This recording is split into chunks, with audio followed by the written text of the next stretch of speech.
Sir ये बताइए, ये जो नंदी के प्राण प्रतिष्ठा वाली जो बात थी, जिस पर आपने काफ़ी एक बयान था आपका जो काफ़ी चर्चा में रहा कि इस तरह का प्राण प्रतिष्ठा वाली जो बात है ऐसा कहीं भी संभव नहीं है, क्या कहेंगे सर आप? एक तो ये दावा जो करते हैं कि हम वेद मंत्रों से प्राण प्रतिष्ठा करते हैं, तो हम आर्य समाज के लोग महर्षि दयानंद के अनुयायी बहुत ज़्यादा महत्व देते हैं वेद मंत्रों को। हमें आज तक एक भी वेद मंत्र नहीं मिला जिससे कोई प्राण प्रतिष्ठा होती हो निर्जीव पत्थर में।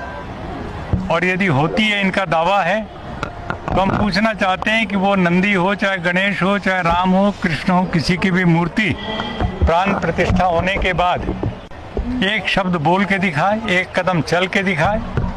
प्राण प्रतिष्ठा के तो कोई लक्षण है नहीं उसमें, तो निर्जीव पत्थर है, पाषाण है, और उस पत्थर को बना देते हैं भगवान, और उस भगवान की पूजा करके मनौती मनाते हैं उससे। इससे ज़्यादा अंधविश्वास, उसकी पराकाष्ठा क्या होगी? कल एक अफवाह उड़ी थी कि भगवान जी दूध पी रहे हैं, वो क्या था?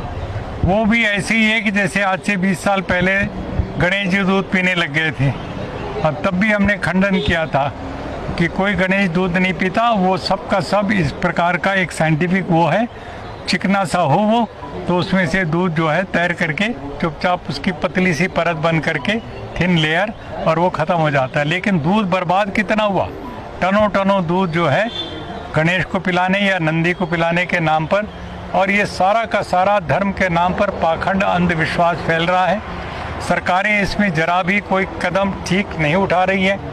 अभी 5 करोड़ के लगभग लोग कांवड़िए चल करके गंगा जल लेकर के और अपने अपने वहाँ चढ़ा रहे हैं। यहाँ तक कि मैंने देखा हमारे जो सत्यपाल सिंह जी हैं, जो अपने आप को आर्य समाजी होने का भी दावा करते हैं, वो पूरा महादेव में कल जल चढ़ा रहे हैं, ठीक है ना, अभिषेक कर रहे हैं अपना, वही जो कांवड़ियों के द्वारा किया जाता है उस तरीके से।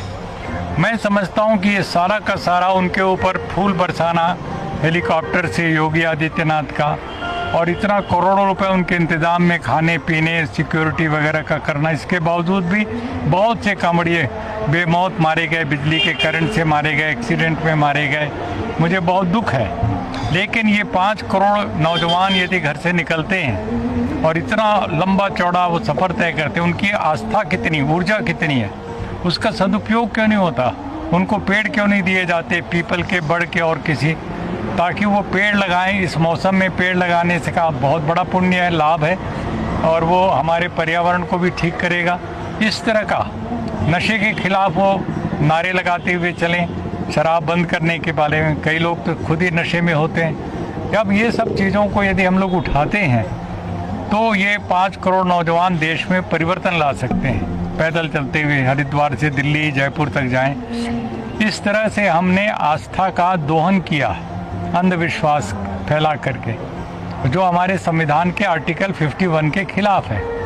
आर्टिकल 51 कहता है कि जो वैज्ञानिक चिंतन है, साइंटिफिक टेम्पर, इसको बढ़ावा दो, और रिफॉर्म को दो, स्पिरिट ऑफ इंक्वायरी को दो, ह्यूमनिज्म को दो।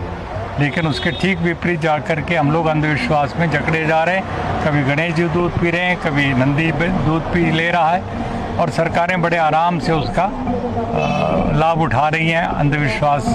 और इसी एक वीडियो काफ़ी वायरल हुआ है, आपने बात की कांवड़ यात्रा की, तो कांवड़ यात्रा में एक पत्रकार हैं जो ये पूछ रहे हैं कांवड़ियों से कि आप कौन हैं, किस जाति से हैं। तो उसमें ज़्यादातर जो लोग थे जो कांवड़ लेकर आ रहे थे, वो ज़्यादातर ओबीसी समाज और SC ST के लोग थे, यानी कोई भी ऊपर उन कांवड़ियों में अपर कास्ट का उन्हें नहीं मिला। तो उन्होंने इस बात को काफ़ी, वो सोशल मीडिया पर वायरल भी हुई, और ये बताने की कोशिश की कि जो कांवड़ का जो बोझ ढो रहे हैं वो कहीं ना कहीं SC और OBC समाज के लोग हैं, और जो इसके पैरोकार बने हैं वो आप जो इस पाखंड को पैदा कर रहे हैं वो ब्राह्मण समाज के लोग हैं। देखिए कि ब्राह्मण अर्थात जो चतुर चालाक समाज होता है ना, वो चाहे कोई भी कहीं से भी आए, वो इस तरह की भूमिका अदा करता है।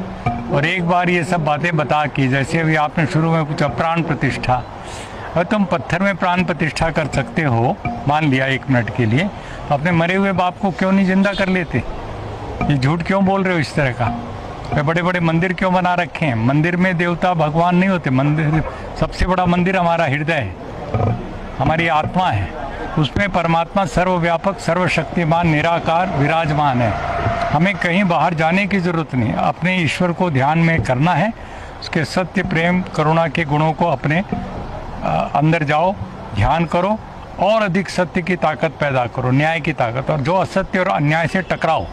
ये है वेदों के अनुसार वैदिक जो अध्यात्म है, एकेश्वरवाद है, उसकी रूपरेखा।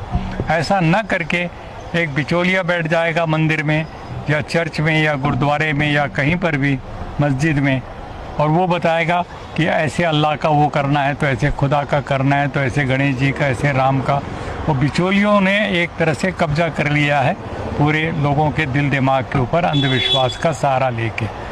तो आज ज़रूरत है कि एक एक नौजवान बच्चे को स्कूल कॉलेज में उनको हम पूरी तरह से ईमानदारी से बताएं कि सच्चे ईश्वर की, सच्चे शिव की उपासना करने के लिए तुम्हें कहीं बाहर किसी मूर्ति के पास जाने की ज़रूरत नहीं, अपने अंदर झांको। परमात्मा ने सबसे कीमती और सबसे सुंदर पवित्रतम मंदिर तुम्हें बना के दिया, तुम्हारा शरीर, ठीक है ना।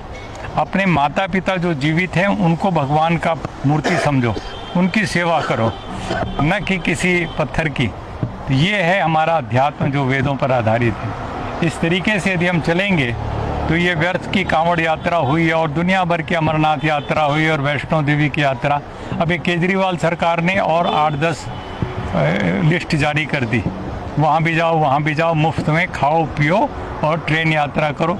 ये क्या है? सरकारों का काम यही रह गया है?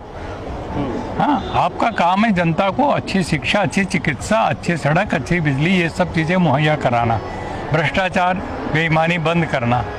इस काम को तो नहीं करके आप ये अंधविश्वास का सहारा ले रहे हैं। तो इस तरह से जाया हो रही है हमारी पूरी एनर्जी जो है, और सभी सरकारें कर रही हैं, इसका मुझे बहुत दुख है।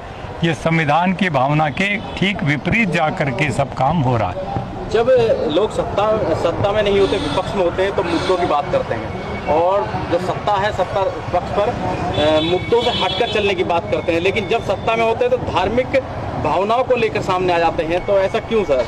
क्या लगता है कमजोरी है ये जनता की? नहीं, जनता की बात नहीं है। ये जो नेतृत्व होता है राजनीतिक सामाजिक, उसकी जिम्मेदारी होती है कि उनको वो सही बातें बताए।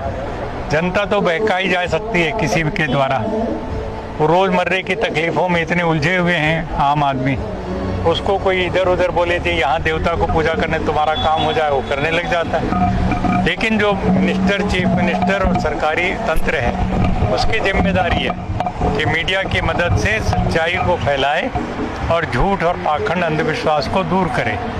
अब ऐसा करेंगे तो समाज का फायदा होगा।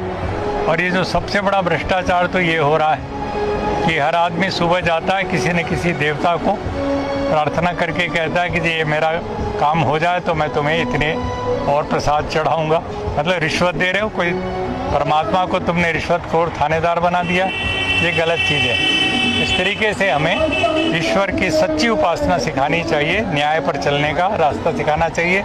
अब ये हज कर रहे हैं हमारे मुस्लिम भाई, कोई वहाँ जा रहा है अजमेर के गरीब नवाज, उसके लिए चादर चढ़ाने के लिए। अब जिस कब्र पर तुम चादर चढ़ा रहे हो, उस कब्र के नीचे की लाश तो सड़ चुकी, दीमक चाट चुके हो उसको, तुम उससे क्या उम्मीद करके चादर चढ़ा रहे हो लाखों रुपए के उसके ऊपर? तो ये सब चीज़ें, बुत परस्ती क्या, पत्थर पूजा क्या, सब चीज़ें गलत हो रही है। और सबको हमें कहना चाहिए कि ये गलत बातें बंद करो।